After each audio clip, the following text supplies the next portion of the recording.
Magandang araw sa inyo mga ka-YouTube. Huwag kalimutan na mag-subscribe, mag-like at mag-share sa aking YouTube channel. Ngayong araw sa Papa Dudut Stories exclusive on YouTube. Dear Papa Dudut, magandang araw po sa lahat ng mga tagapakinig. Nawa ay ligtas tayong lahat sa kabila ng pandemya na ito.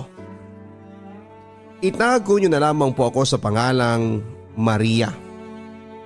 Ako po ay 17 years old from Bataan. Pasensya na po kayo kung masyado magulo ang ikukwento ko, subalit maraming salamat pa rin kung ito'y inyong mababasa. At lubos ang aking pasasalamat kung sakaling madidinig ko ito sa inyong YouTube channel na kung saan ay lagi po akong nakikinig. Sa 17 taon na ako po ay nabubuhay sa mundong ibaba. Opo, mundong ibaba. Sapagkat ako po ay laging nasa ibaba. Mahirap ang buhay. Puro away at opo magulo. Ako po ay namulat sa buhay na puro away at hindi naman po nawawala talaga sa buhay ang problema. Yun nga lang ay nanatili na sa buhay namin. Ako ay nagising at tila pinagmasdan ng labas na tila'y umuulan pa. At sa wakas ngayon ay ang aking kaarawan. Naganda sila mama ng pansit, spaghetti, cake at kung ano pang candy na siyang lalo kong kinasaya dahil sa unang pagkakataon ay aking naranasan ang mapaghandaan na may karamihan na handa at sobrang sayang-saya ko dahil maraming bisita at pagkatapos ng aking karawan ay natulog na ako.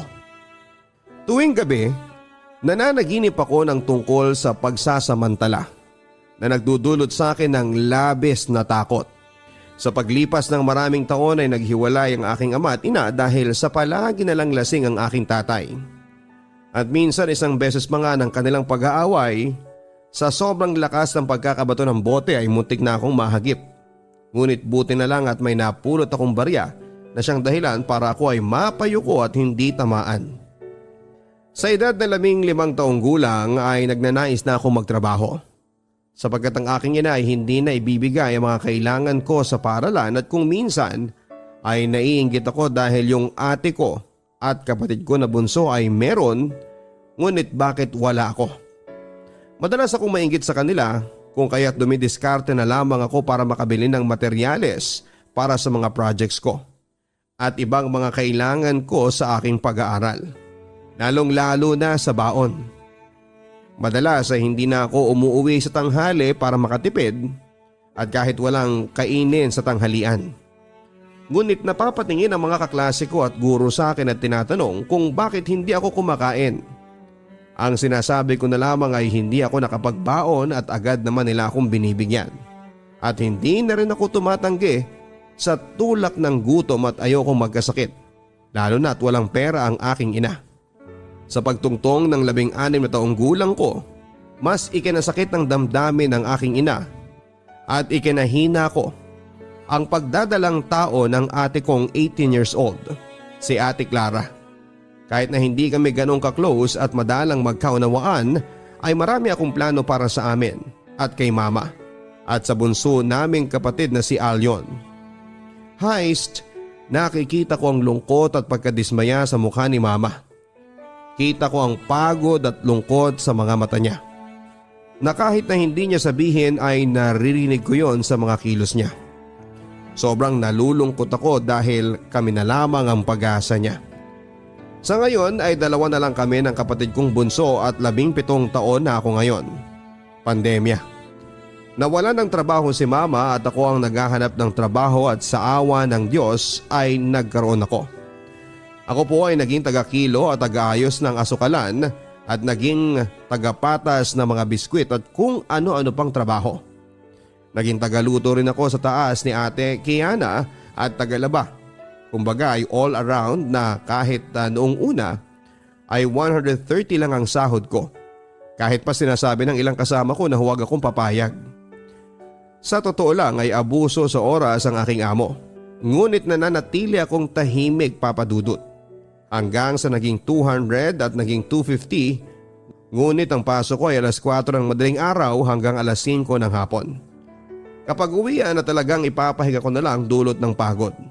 Walang pahinga-pahinga sa trabaho ko dahil bawat kilos mo ay makikita niya dahil may CCTV at nanonood siya. Ang kinikita ko sa bawat uwi ko ay ipinambibili ko ng bigas at mga delata. At kung minsan ay gatas ng pamangking ko. Nangungupahan lang kami ng mga oras na yan. Ayaw ni mama sa dating bahay namin dahil ika nga andon si papa. Galit na galit siya tuwing binabanggit ko ang pangalan ni papa. May mga pagkakataon din na hindi ko napipigilan ang sarili ko na makipagsagutan kay mama. Minsan, ipinagdarasal ko na lamang ngunit minsan ay talagang masakit akong magsalita. Kaya humingi ako ng diretsang tawad sa aking ina. Sa pagdanais ko na magkaroon ng cellphone ay pinagtiyagaan ko talaga ang makaipon para makabili ng Cherry Mobile na di-rotate. Kung baga ay may sides na hindi natatouch pero pwede na pong pagtiyagaan para din sa pag-i-enroll ko sa online class. Isang araw nagkalikot ako sa Play Store para maghanap ng mga application hanggang sa naisipan kong mag-download ng dating app. At may napili ako at nag-sign up ako na kunwari ako ay 19 years old. Marami ako nakachat at kapag may bastos ay binabla ko.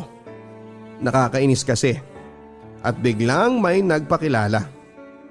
Hi, my name is John, nice to meet you. Hanggang sa lumipat kami sa isang app which is WhatsApp para makapag-usap kami ng maayos. Marami siyang tinatanong at mukha siyang mayaman. Sa totoo lang. Ngunit pakikipagkaibigan ang aking nais at hindi ang mamera. Dumating yung araw na wala na akong trabaho at wala na ako. Wala na kaming makain at ang sabi ko kay John na hindi ako makakapag-chat sa kanya dahil wala akong pang-load. At naisipan ko namang bigla na manghiram muna sa kanya na kung maaari akong makahiram ng pang-load. Agad naman siya nagsabi sa staff niya at na-loadan ako. Patuloy kami nag-usap hanggang sa umabot ng walang-wala na kami at wala akong ibang malapitan. Nagtanong ako sa kanya kung maaaring makahingi ng tulong at agad na nagmakaawa ako at tinulungan naman niya ako. Ngunit yung nanay ko naman po siyempre alam niya. Kaya gusto niya na humingi pa ako ng pangnegosyo. Ngunit hindi na ako tinulungan pa ni John. Hanggang sa naging makulit ako dahil nakikita ko na wala kaming mapupuntahan at nangungupahan lang kami. Kailangan ko ng pera. Hanggang sa umabot sa punto na humihingi na po siya ng nude pictures. Ngunit wala akong nagawa para sa pangangailangan nilang dalawa at patuloy niya akong niloloadan para sa online class. Nandidiri ako sa sarili ko. Sa buong buhay ko ay sinabi ko sa sarili ko na hindi na ako magiging katulad ng iba na ipapakita ang katawan para sa pera. Ngunit mas mali pala talaga ako dahil para sa pamilya mo na nahihirapan at nagugutom ay isusugal mo ang sarili mo. Makita lamang na busog sila at malusog. Isang araw mas lumala pa, binubulungan na ako ni mama at nakikita ko na puro problema na naman. Lumapit ako kay John para daw makahingi ng tulong muli. Hindi nila alam na ipinapakita ko na ang sarili ko para magkapera sila at makabili ng pandagdag na pangangailangan. Ayaw ko magmukhang sobrang dumi sa paningin at pandinig nila. Natatakot ako ngunit patuloy pa rin ako para lamang maka-attend ng online class. Hanggang sa dumating yung araw na hindi ako tutulungan ni John kung hindi kami magkikita. Ang sabi ko sa kanya ay nandidiri na ako sa sarili ko at pasensya ka na, ngunit dumating na naman yung araw na nakikitira kami sa tita ko dahil wala na kaming pambayad sa upa at ni kuryente at tubig ay hindi na namin kayang bayaran dahil wala po talaga kaming pera. Wala po ako nagawa kundi ang makipagkita sa kanya at ang sabi niya noong una ay kakain lang kami at bibigyan niya ako ng pera. At agad na lumiko kami sa magandang bahay at masyado po akong walang alam at akala ko ay kainan o restaurant yon. Ngunit ibang kainan pala ang aming pinuntahan. Sinubok niyang may mangyari sa amin ngunit hindi niya ako nakuha dahil hindi ko po talaga kaya. At wala pa akong karanasan. Wala pang nakakagalaw sa akin. Kung kaya nagmakaawa ako sa kanya at mas ikinuwento ko ang pangyayari sa buhay ko. Agad niya akong pinagbihis at binigyan ng 5,000. At agad namili ako ng gatas para sa pamangking ko at mga noodles naman para sa amin nila mama. At namili na ako ng matinong cellphone dahil sirang-sira na rin at durug-durug na ang Cherry Mobile ko. Nakabili ako ng Redmi at mas nakaka-attend na sa online class. At dumating sa punto na wala na naman kaming pera. Wala akong pamasahe papunta ng school at load pang online class. Kaya't kinailangan ko na namang humingi sa kanya. Ngunit kapalit noon ay litrato ng hubad ko na katawan.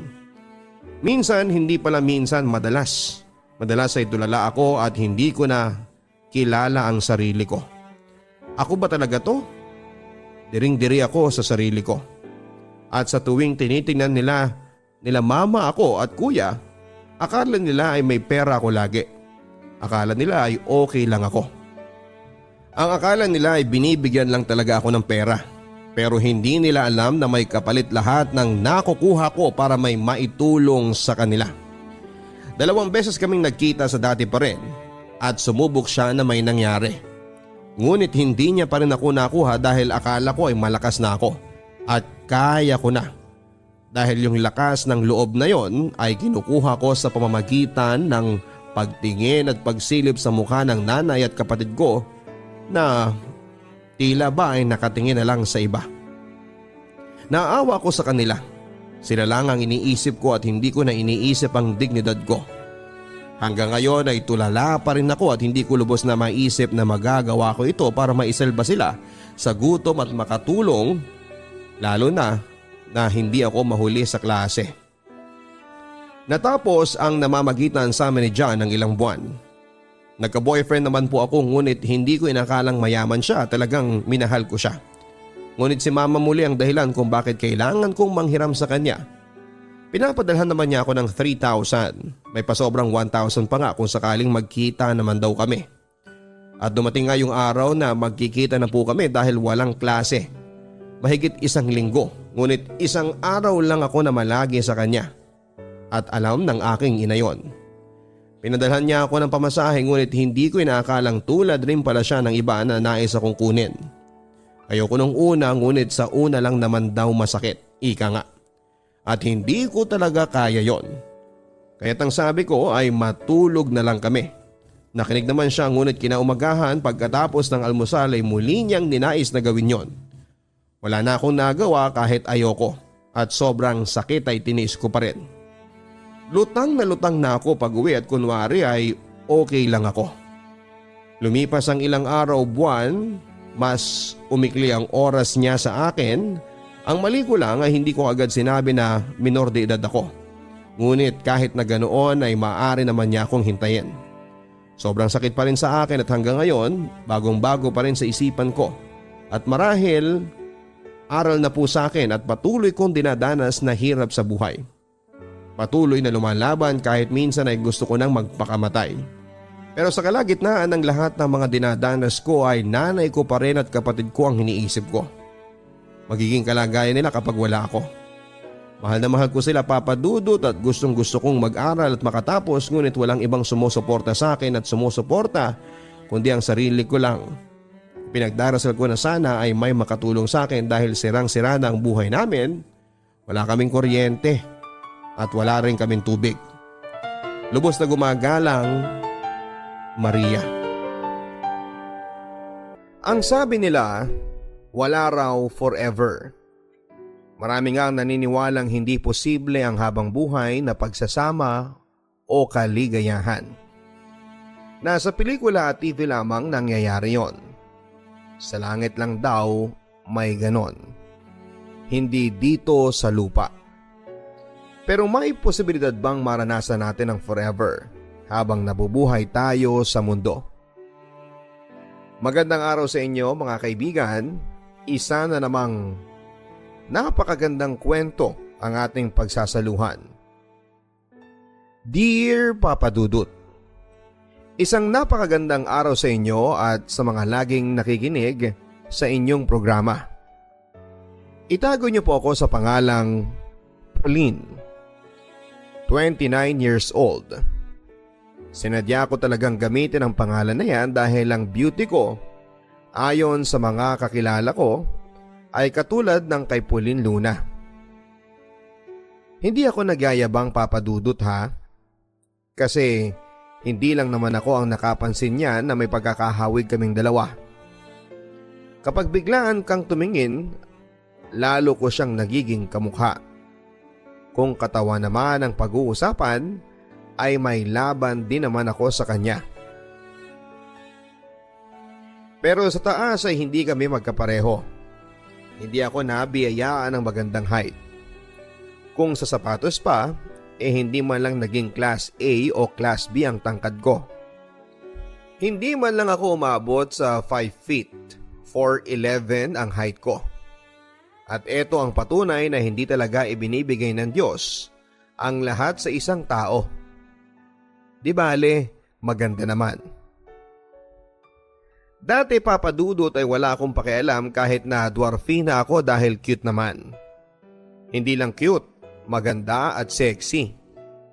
Talagang conscious ako sa aking katawan at hindi ako nagpapataba dahil baka mapagkamalan akong luncheon meat. Confident ako sa sarili ko hanggang sa may isang pangyayari sa buhay ko na kumalabit sa aking very secure at bubbly personality. Mamaya ay malalaman ninyo kung ano yon.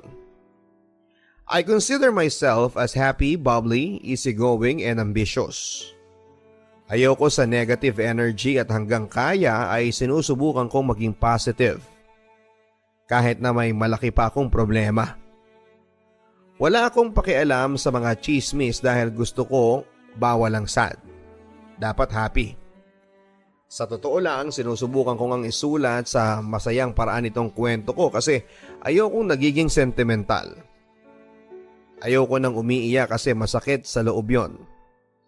Minsan naman hindi kailangan maging madrama ang kwento para maging maganda, hindi ba? Ang papa ko ay nagtatrabaho bilang factory worker at si mama naman isang plain housewife. 8 kaming magkakapatid. At ako ang panganay. Ang sabi ni mama nung bata pa ako ay may pagka-spoiled brat daw ako. Hanggang sa nasundan ako ng kapatid kong si Jamaica. Hanggang sa umabot kami ng 8. Dahil doon ay mahirap ang sitwasyon namin pagdating sa pera. Kaya bilib lang ako sa papa at mama ko dahil nagagawa naman nilang iraos ang bawat araw para sa aming pamilya. Noong graduate ako ng elementarya as valedictorian ay super proud syempre ang mga magulang ko sa akin. Lalong lalo na si Papa. Anak, congratulations ha. Ang talino talaga ng anak ko. Mana sa papa niya. Hoy hoy hoy. Anong mana sa papa? Sa akin nagmana yang si Pulin. Lagi kaya akong sinasabitan ng ribo noon. First honor pa nga ako minsan eh. Matalino naman sana ako pero ewan ko ba kung bakit ako nagpabuntis sa'yo noong 3rd year high school. Kung hindi nangyari yon, sana mayaman na ako ngayon. Sagot naman ni mama. O sige na ma, sa'yo na nagmana si Pulin. Talo na ako. Nagsisisi ka ba na ako ang napangasawa mo? Hindi naman darling, ikaw naman masyado kang matampuhin eh. Paglalambing ni mama. Saan ka pa? Ang gaganda at ang gagwapo ng mga anak natin at saka matatalino pa. Natatawa na lamang ako sa mga magulang ko, Papa Dudut. Wala akong masabi sa inyo, Mapa. Love your own ata ang motto ninyo eh. Ganong kaming magturingan. Parang magbabarkada. Dahil sa pamilya namin ay narealize ko na sa murang edad na hindi kailangan ng maraming pera para maging masaya. Meron nga akong mga classmate na may kaya nga pero may kabit naman ang mga magulang. O di kaya ay lulong sila sa bisyo. Mabuti na lang ang Papa Vic at Mama Lilia ko ay walang kasing bait. Sila ang the best parents sa buong mundo.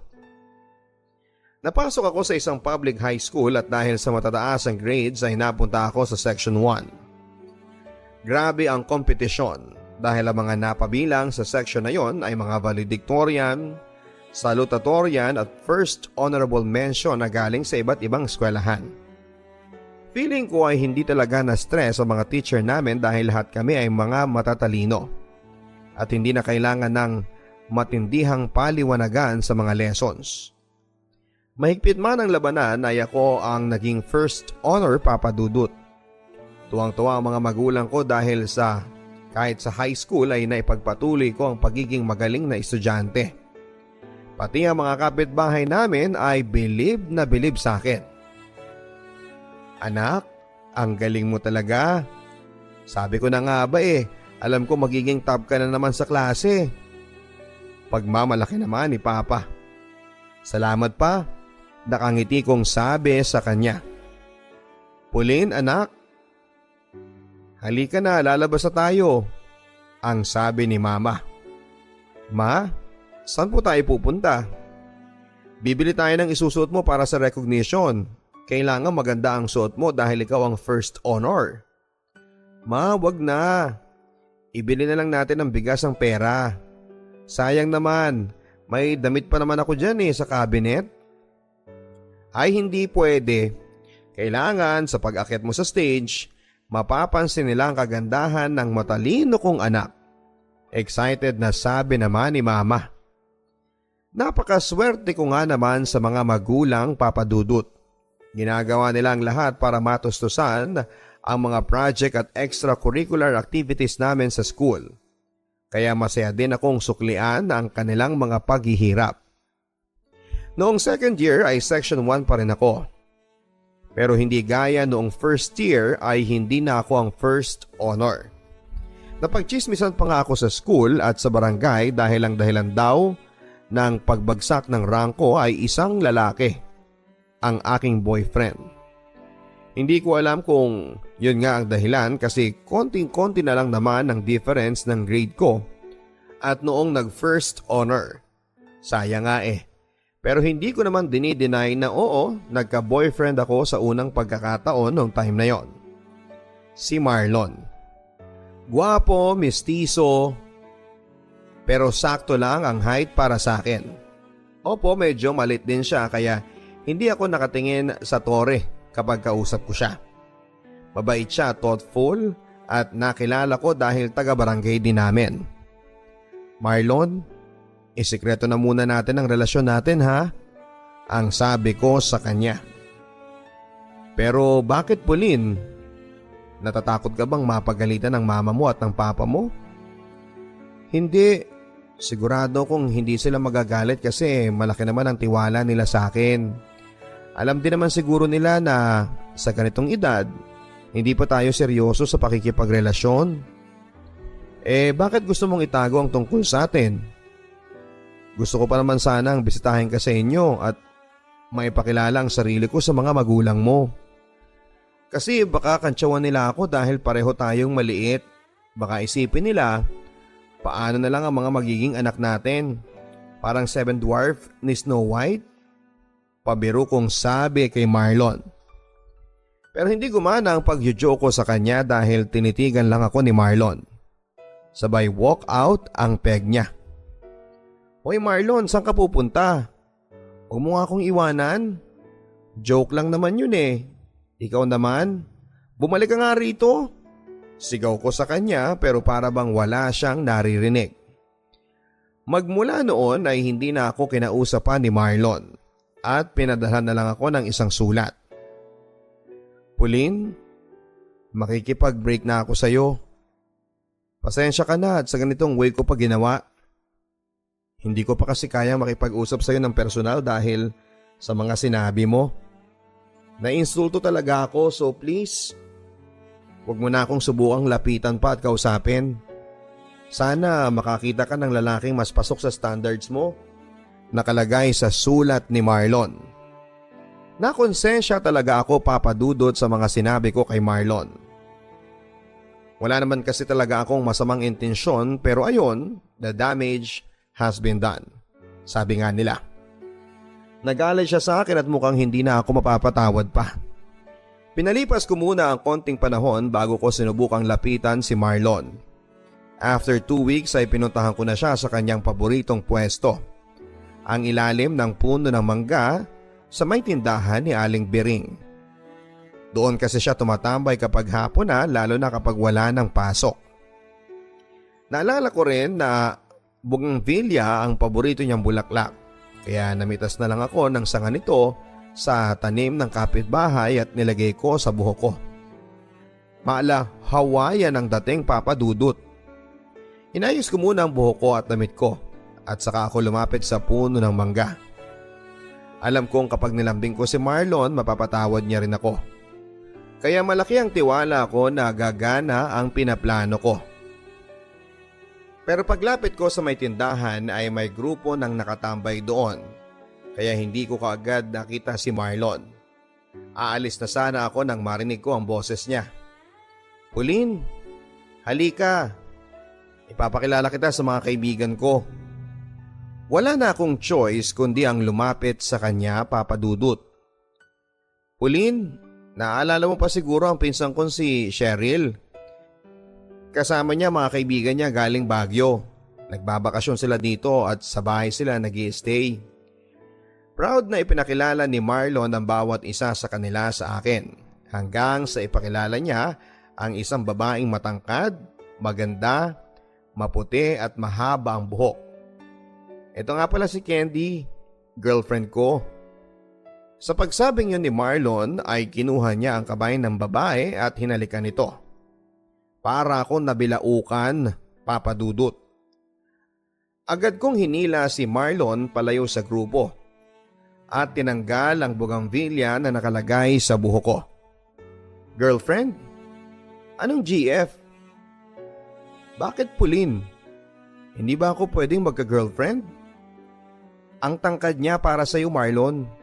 Baka naman sa bandang huli lokohin ka niyan at ipagpalit kapag na-realize niya na hindi kayo bagay. Wow, feeling concerned ka ngayon sa akin ah. Alam mo Pauline, hindi lahat ng babae kagaya mo. Si Candy, hindi niya nakita ang height difference namin. Ang ugali ko ang nakita niya. Kaya niya ako sinagot. At saka 14 lang ako. May chance pa akong tumangkad no? Ang taas ng kilay ni Marlon habang sinasabi sa akin yon. Akala mo tutubo ka pa? Wish mo lang. Hindi ka natatangkad kasi nga ang mga binti mo maiiksi. Pulang-pula ako habang sinisigaw yon kay Marlon. O ayan ka na naman Pauline eh. Akala mo kung sino ka matangkad.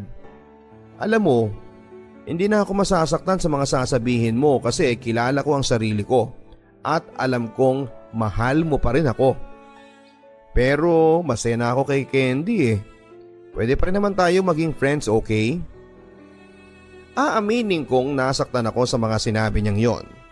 Kahit na hindi naman gaanong seryoso ang relasyon naming dalawa. Pwedeng puppy love na matatawag yon. Pero hindi pa rin nagbabago ang katotohanang si Marlon ang first boyfriend ko. Na siya ring nagbigay sa akin ng aking first kiss. Siyempre, espesyal yon para sa akin. Pagkatapos ng ilang buwan after naming mag-break ni Marlon ay nakilala ko naman si Tope. College student siya nung time na third year high school pa lamang ako. Wala naman siyang sinabi kay Marlon. 5'6" ang height niya at talatang may itatangkad pa dahil mahaba ang kanyang mga bias. Siyempre gwapong-gwapo siya at malakas ang datingan. Alam kong sa edad niyang yon ay marami na rin siyang mga naging relationships kaya naman sobrang ingat din ako Papa Dudut. Ayaw ko namang magkamali kami no at pagsisihan ko yon habang buhay. May pangarap pa akong tulungan ng mga magulang at kapatid ko. Kaya ayaw kong may pagsisihan kami ni Tope in the future. Pero sobrang porsigido talaga siya. Kahit malayo ang bahay namin sa boarding house niya ay pumupunta siya sa amin tuwing weekend. Pauline, mamayang alas 8 makita tayo dun sa basketball court ha? Ang sabi pa ni Tope. Ha? Bakit doon naman? Eh di ba ang dilim doon kapag ganong oras? Bawal nang maglaro doon kapag ganon. Takang-takang tanong ko naman kay Tope. Ay sus, eto naman oh. Gusto ko lang na magkaroon ng quality time tayong dalawa. Yung tipong walang makakasagabal sa atin. Mas maganda nga yung walang ibang tao dun eh. Tahimik tayong nakatambay dun sa may mga bleachers. Quality time? Sa basketball court? Hindi kita maintindihan ha.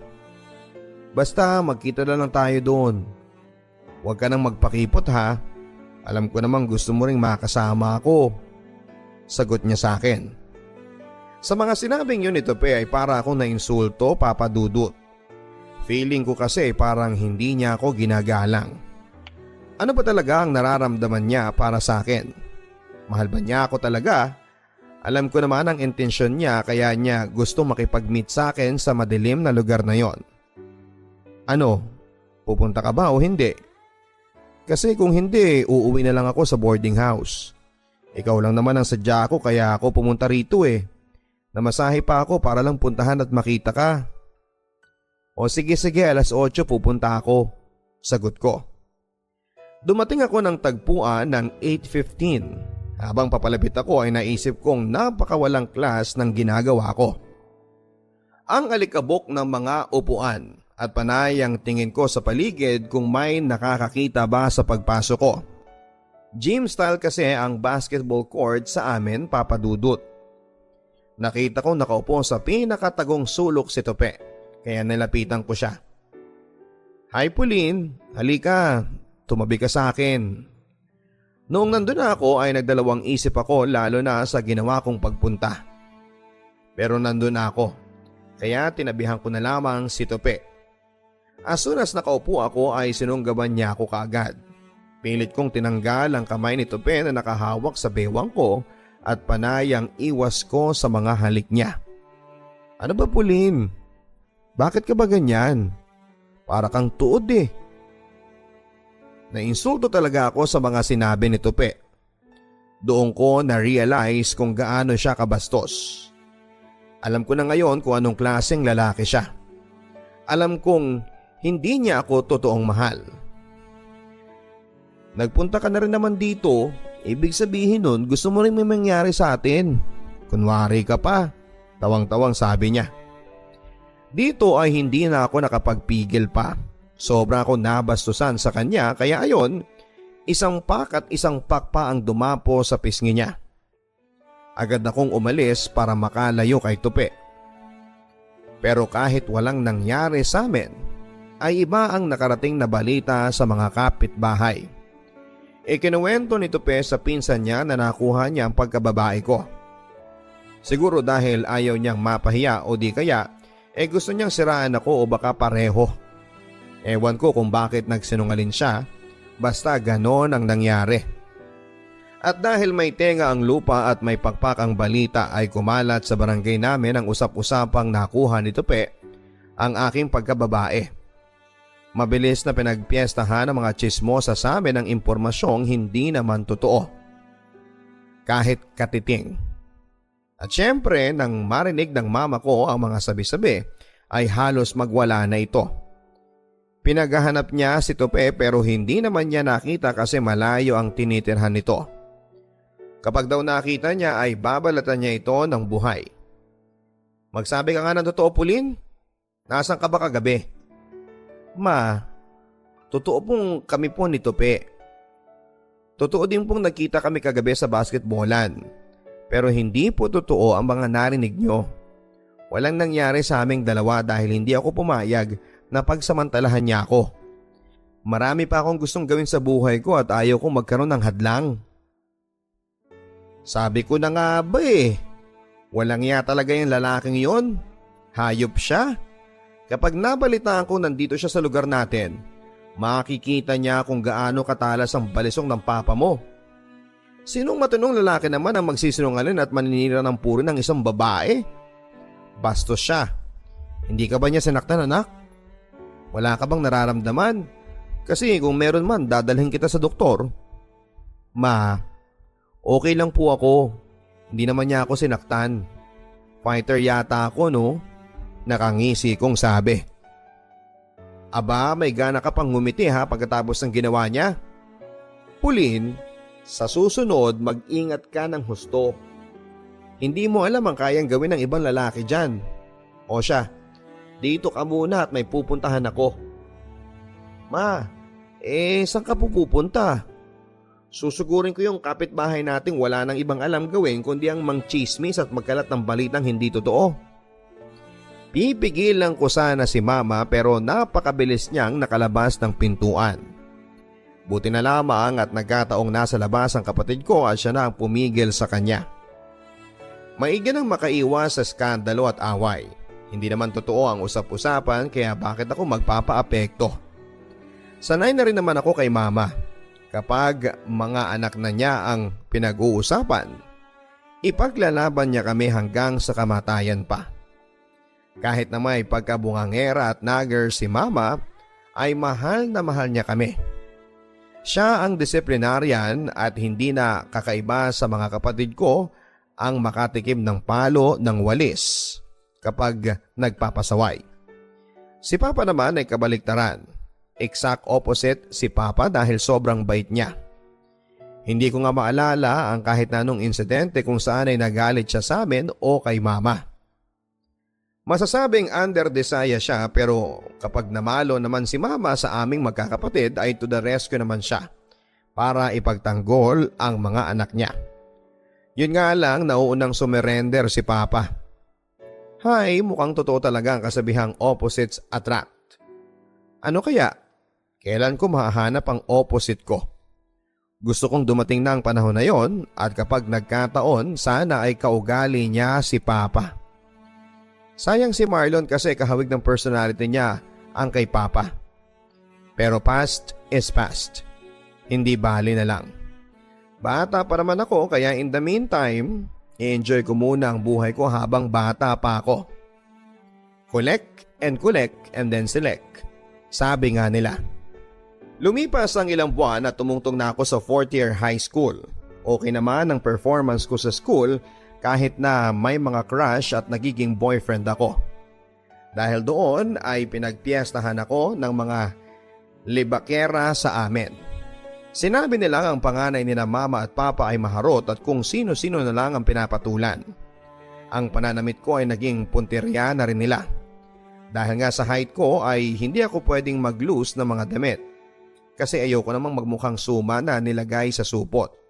Kaya naman ang get up ko ay maiksing short at may ternong body fit na shirt o spaghetti. Okay lang dahil makinis naman ako. Hindi maputi pero hindi rin maitim. At wala akong bilbil.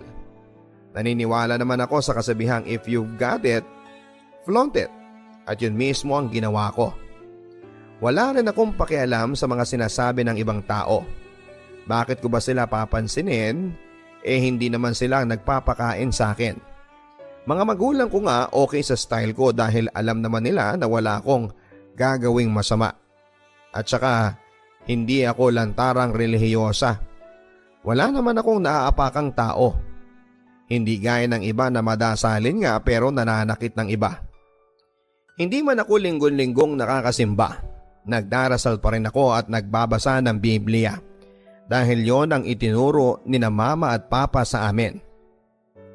Fiesta sa barangay namin at excited ang lahat dahil may mangyayari daw na kasiyahan sa basketball court. Meron daw talent showdown at Miss Gay at may konting pakain. Kaya naman sabik ang lahat na magpunta papadudot. Pagkarating ko doon ay kasama ko ang mga pinsan kong sina Lucy at Lori ay nagulat ako nang makita ko si Marlon at ang maganda niyang GF. Si Carrie or Carmina, ewan ko. Wala akong pakialam kung ano ang totoong pangalan niya. Napaka-sweet nilang dalawa. Magkahawak ang kamay at laging inaalalayan ni Marlon ang GF niya. Hindi ko maiwasang magselo sa mga nakikita ko. Siguro ay talagang hindi pa ako nakaka-get over kay Marlon. Hoy Pauline, tingin ka ng tingin dyan ah.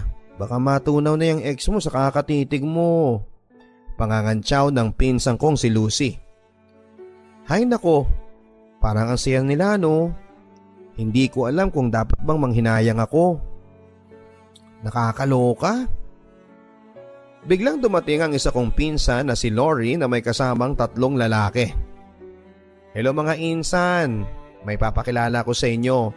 Mga bago kong friends. Ito si John, si Kim, at ang pinakabago na bagay sa'yo, Pauline, si Rex. Boys, eto nga pala ang mga ganda kong mga pinsan, sina Lucy at saka si Pauline. Nang makita ko si Rex, Papa Dudut, ay pasok na pasok siya sa mga qualifications ko kung looks ang pag-uusapan. At habang nakikilala ko siya noong gabing yon ay nalaman kong meron siyang sense of humor. Mabait siya at napaka-gentleman niya. This is it, mukhang may spark din sa pagitan naming dalawa. Alam kong mabilis sa mga pangyayari pero nang gabing yon ay tinanong niya ako kaagad. Pauline, pwede ba kitang maging girlfriend? Nagulat ako sa mga sinabi niya. Dahil noon lang naman kami nagkita, Papa Dudut. Pero wala rin kaming masyadong natitirang time dahil nagbabakasyon lang pala siya sa tito niya. At aalis na siya in 2 days. Nagpadala ulit ako sa mga feelings ko kaya sinagot ko siya. Sige Rex, papayag na akong maging GF mo. Nang sumunod na umaga ay tanghali na ako nagising dahil madaling araw na kaming nakauwi galing sa kasiyahan sa piyesta.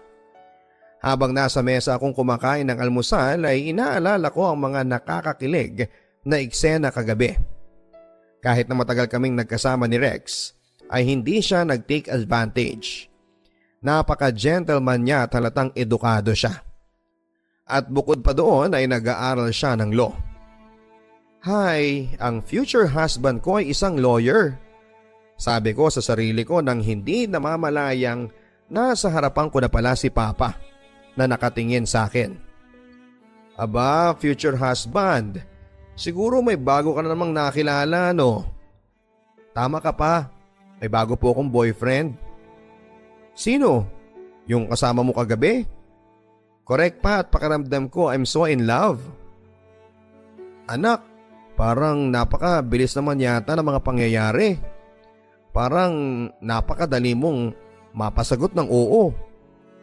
Papa, huwag kang mag-alala. Hanggang jowa-jowa lang naman ako eh.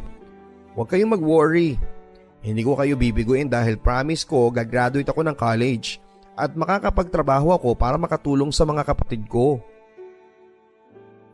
May tiwala ako sa iyo anak ha. Basta lagi ka lang mag-iingat, ang sabi pa ni Papa sa akin. Tinupad ko naman ang pangako kong yon, Papa Dudut, dahil graduate ako ng high school na may honors. May recommendation pa akong maging working scholar sa isang university. Masaya ako at excited sa bagong chapter ng buhay ko. Pero kabado pa rin ako dahil kailangan kong i-maintain ang mataas na grades para hindi mawala sa akin ang scholarship. Malayo sa amin ang school na napasukan ko kaya nag-boarding house ako. Masaya naman si Rex dahil ibig sabihin noon ay mapapalapit ako sa kanya. Anytime may pwede kaming magkita. Masasabi kong true love na yata ang namamagitan sa amin ni Rex dahil napaka-supportive niya sa aking pag-aaral. Pero noong mag-second year na ako sa kursong marketing management at si Rex ay graduating na sa law, napansin kong nagiging busy na siya masyado at nagbago na siya sa akin. Rex, love mo pa ba ako? Tanong ko sa kanya.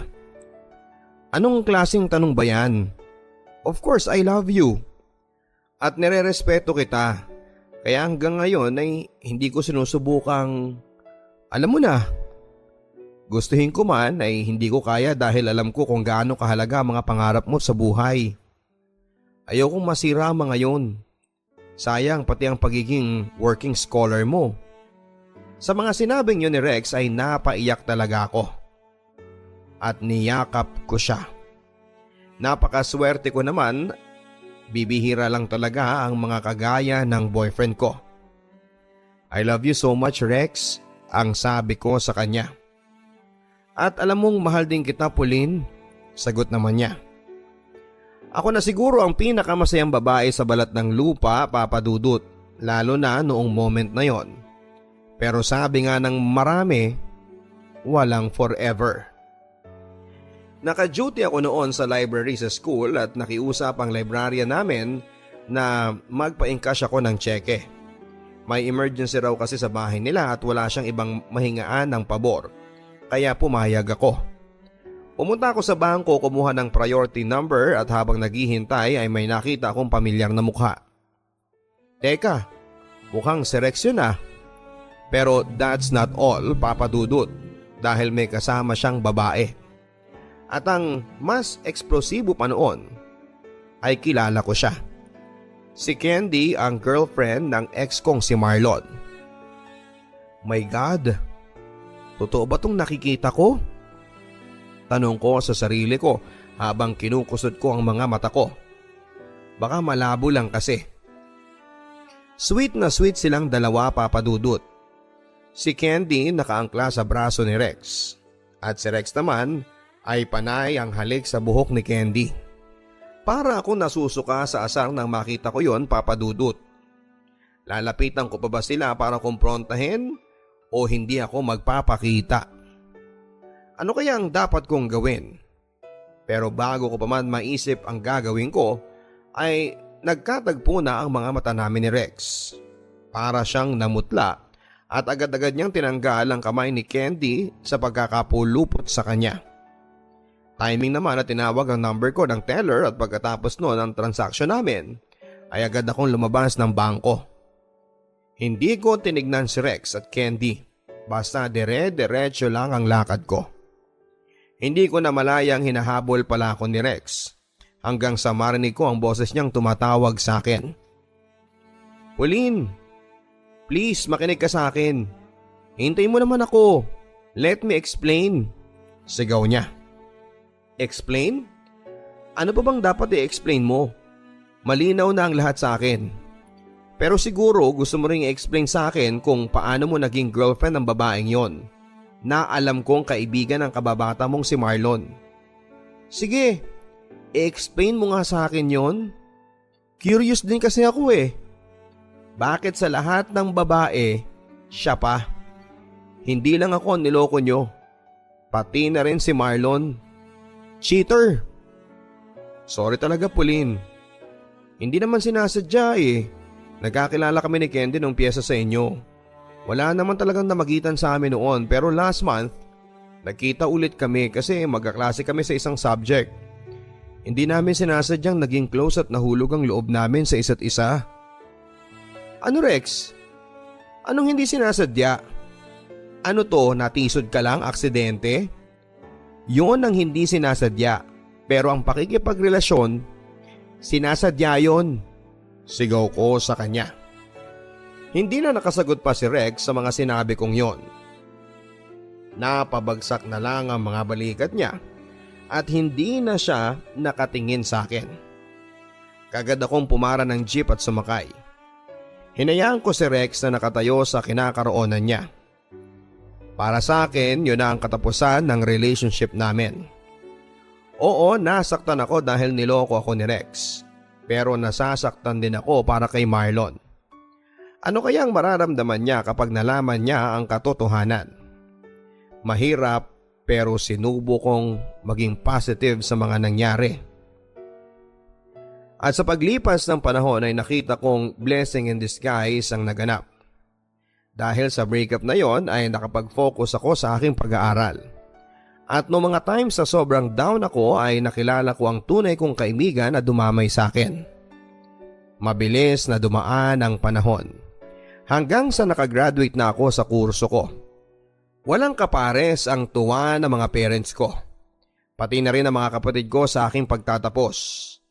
Ang mga kapitbahay nga naming chismosa hindi makapaniwalang nakagraduate ako dahil sa forecast nila ay mabubuntis daw ako at hindi makapagpapatuloy sa pag-aaral. Kaya masayang-masaya akong napatunayan na mali silang lahat. Siyempre, after graduation, ang susunod kong step ay ang paghahanap ng trabaho. Gusto kong matulungan ang mga kapatid ko lalo na si Jamaica na magka-college na sa parating na pasukan. Alam mo naman sa panahon ngayon ay ang mahirap makahanap ng trabaho. Kaya nagsumikap si Papa na subukang ipasok ako sa kumpanyang pinagtatrabahuhan niya. Sinuwerte naman ako dahil may bakante daw sa inventory department at naging bahagi ako ng inventory control staff.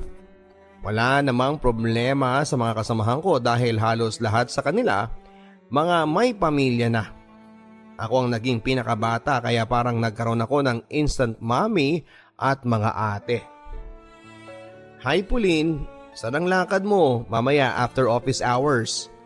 Tanong ni Ate Letty, isa sa mga kasamahan ko sa opisina. Uuwi na ako ate, sagot ko. Ganun ba? Kung sumama kaya muna ikaw sa amin, manonood kami ng basketball game, yung paligan ng kumpanya. Diyan lang naman sa gym ang mga players, mga empleyado din. Sige ba, mukhang masaya yan Wala rin naman akong gagawin mamaya ate. Pagpasok namin sa gym ay nag-umpisa na ang laro. Wala naman talaga ako masyadong interes sa basketball pero syempre gusto ko makabanding ang mga kasama ko sa opisina. Nanood ako pero hindi naman talaga nakatutok sa laro. Hanggang sa second quarter ay tumawag ng substitution ng referee. May tumayong isang player na siyang nagpagising sa akin.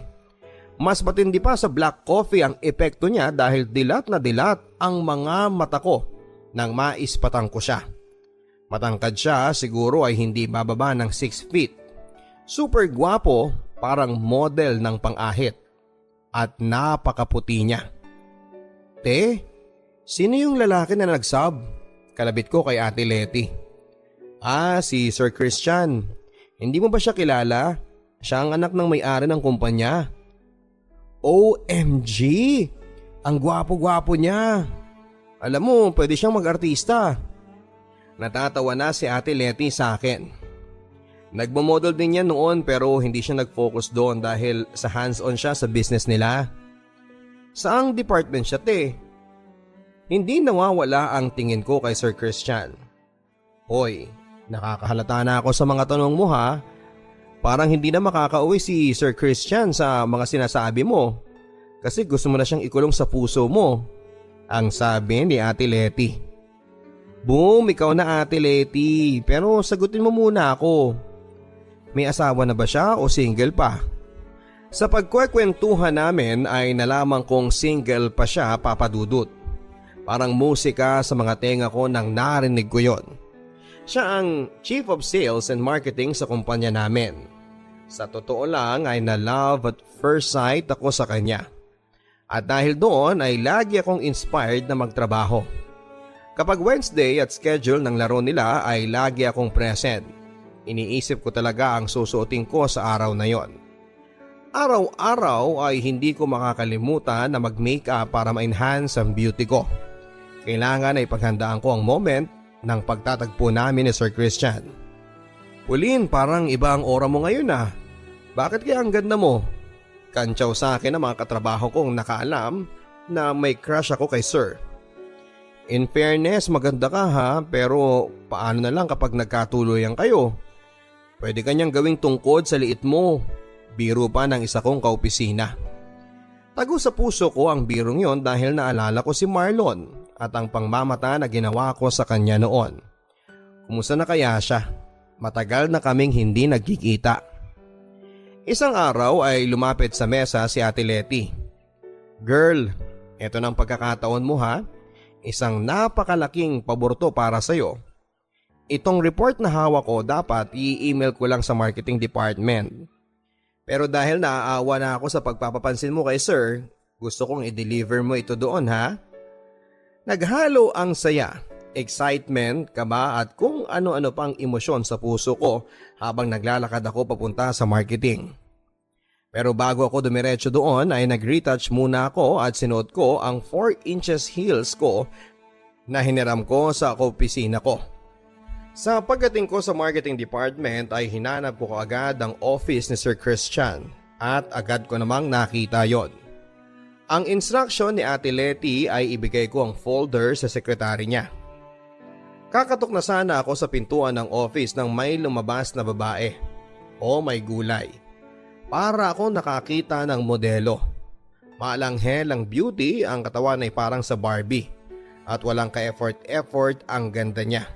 Walang makeup, nakapusod lang ang buhok at naka-loose white t-shirt at skinny jeans tapos ay rubber shoes. Bigla akong tinamaan ng pagka-insecure sa nasabing girl lalo.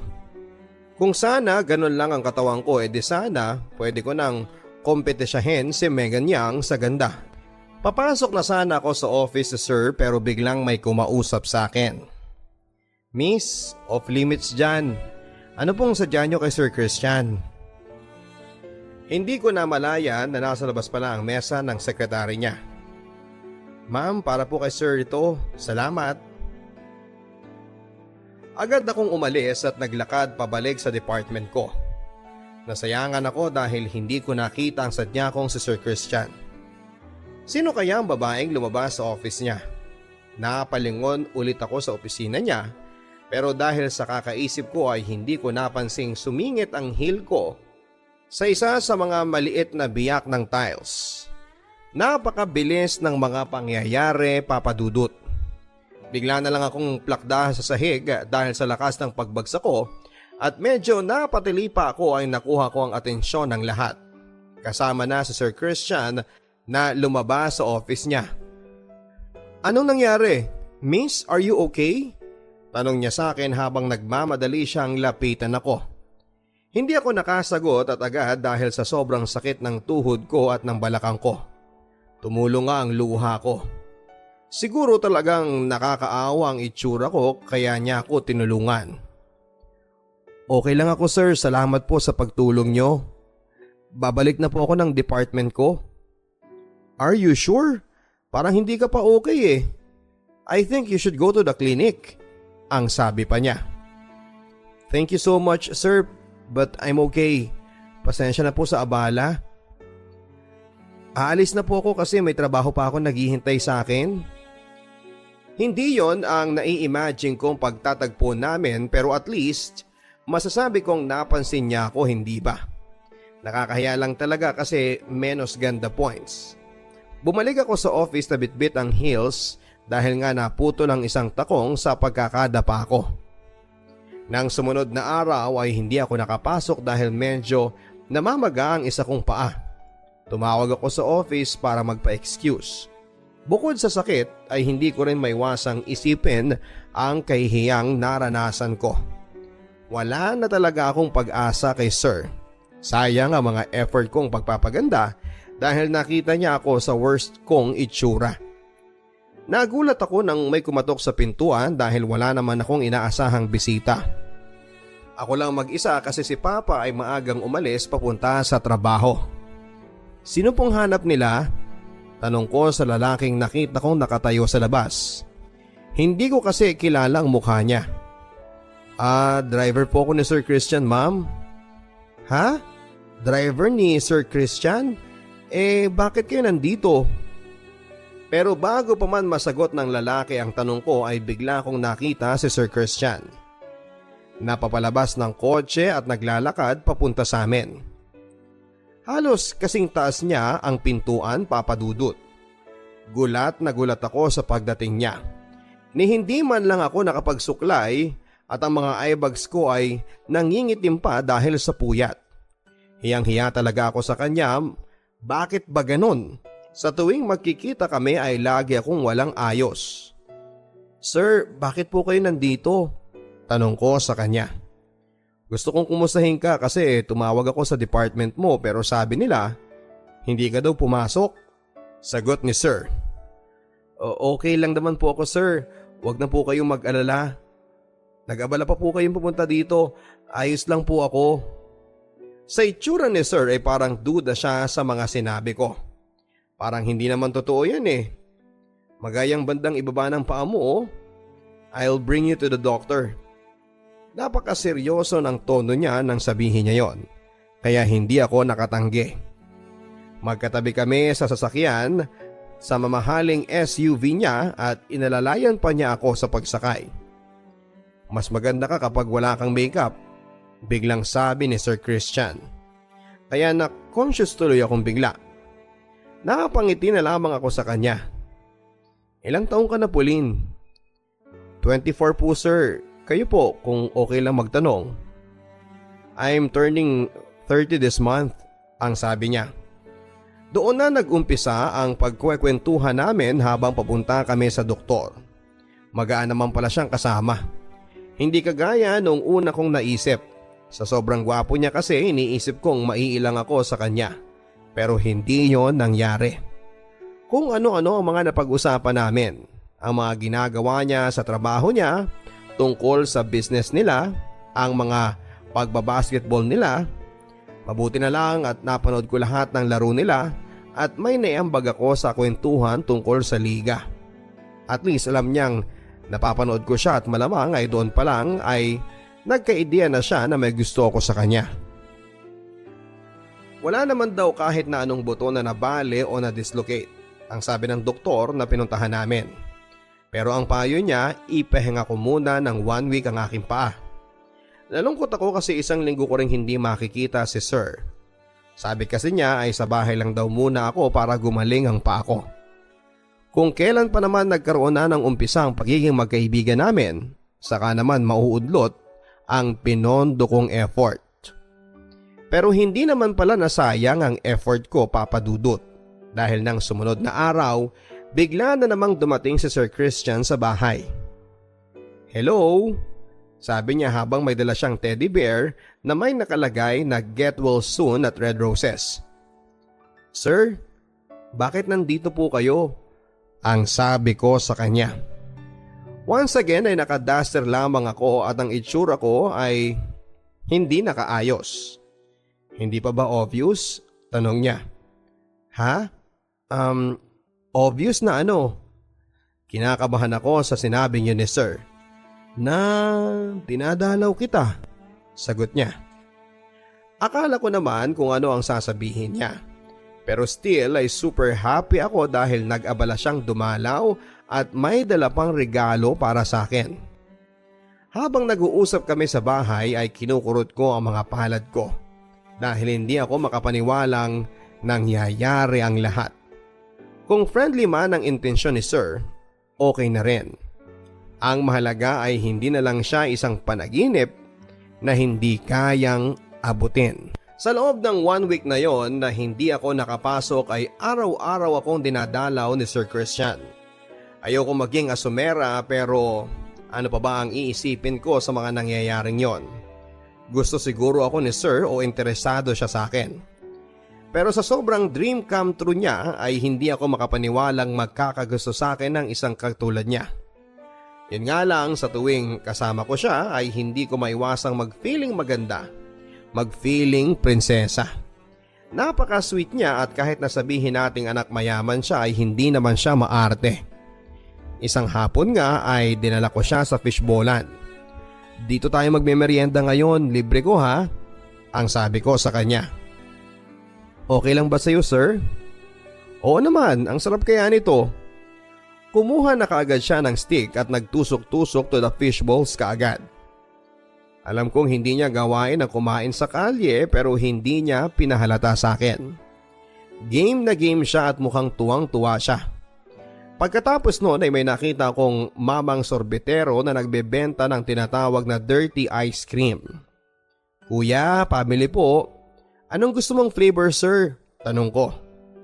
"Pauline, wag mo na akong tawaging Sir ha. Christian na lang." Okay, sige po Sir.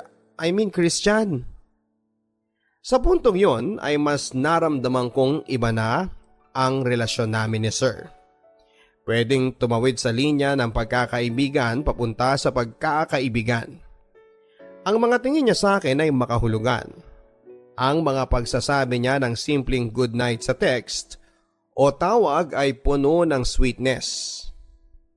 Ayoko sanang hayaan ang sarili ko na ma-fall sa kanya dahil kung anong taas ng lipad, ganon din ang bagsak.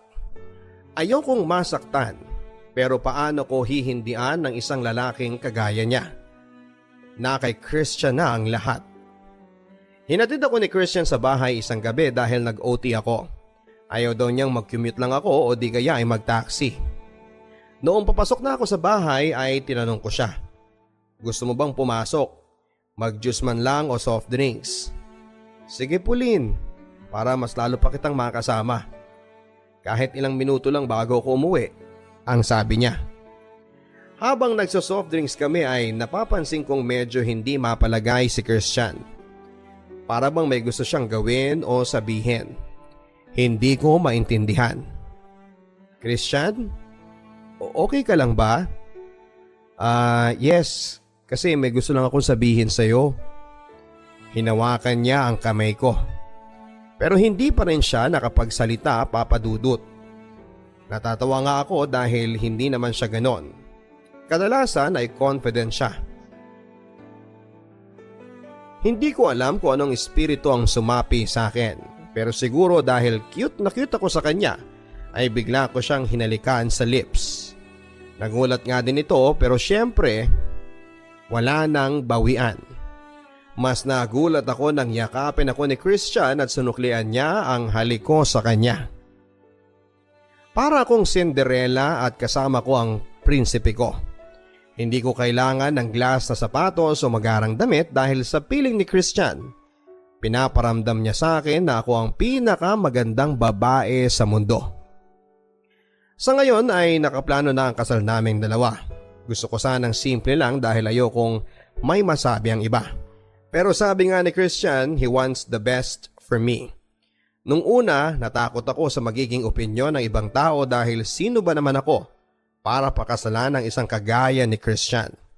Galing siya sa isang mayamang pamilya at may-ari pa ng isang kumpanya na pinagtatrabahuhan ko. Pero lagi niyang sinasabi sa akin na blessing ako sa kanya at hindi ko dapat maliitin ang sarili ko. Pumunta pa nga sa abroad si Christian para magpaalam sa mga magulang niya na magpapakasal na siya. Sa England na kasi nakatira ang mama at ang papa niya. Noong una ay nagulat pa sila dahil hindi pa nila ako nakikilala ng personal. Pero ipinaliwanag ni Christian na seryoso siya sa akin at ready na kaming mag-settle down. Ngayon ay madalas na kami mag-usap ng magiging parents-in-law ko sa Skype o di kaya naman ay sa Facebook. Excited na akong makita sila dahil uuwi sila this year bago ang kasal namin. Kahit na ayoko sanang maniwala sa forever, ang buhay naman ang gumagawa ng paraan para ma-realize kong nag-i-exist siya. Ngayon ay handa na akong makasama ang forever ko, ang aking mahal na si Christian. Nagmamahal, Pauline. Madalas ay biru-biruan ngayon na ang forever daw ay hindi po totoo. Sa dami nga ng mga nagbe-break na couples ay iisipin mo talagang ganon, ano? May iba nga dyan na kahit matagal na sila ay hindi pa rin humahantong sa kasala ng relasyon at nasisira din. Mahirap nga pong magtiwala at umasa kapag yon ang iyong mga nakikita. Pero tignan natin ang mga success stories ng pag-ibig. Marami din namang mga nagtagumpay against all odds. At mapapahanga ka rin sa mga kwento nila. Tumingin ka lang sa paligid mo, sa mga kaibigan at pamilyang naging wagi pagdating sa relationship. Ang mga kwentong yon ang magbibigay ng inspirasyon sa iyo para isipin na totoo ang forever. Kailangan lang ay think positive para ma-attract mo ang taong para sa iyo. Nandiyan naman talaga ang forever. Maaring hindi mo pa nga lang nakikita. Ipadala ang inyong Papa Dudut Stories exclusive on YouTube sa stories@papadudut.com. Maraming salamat po.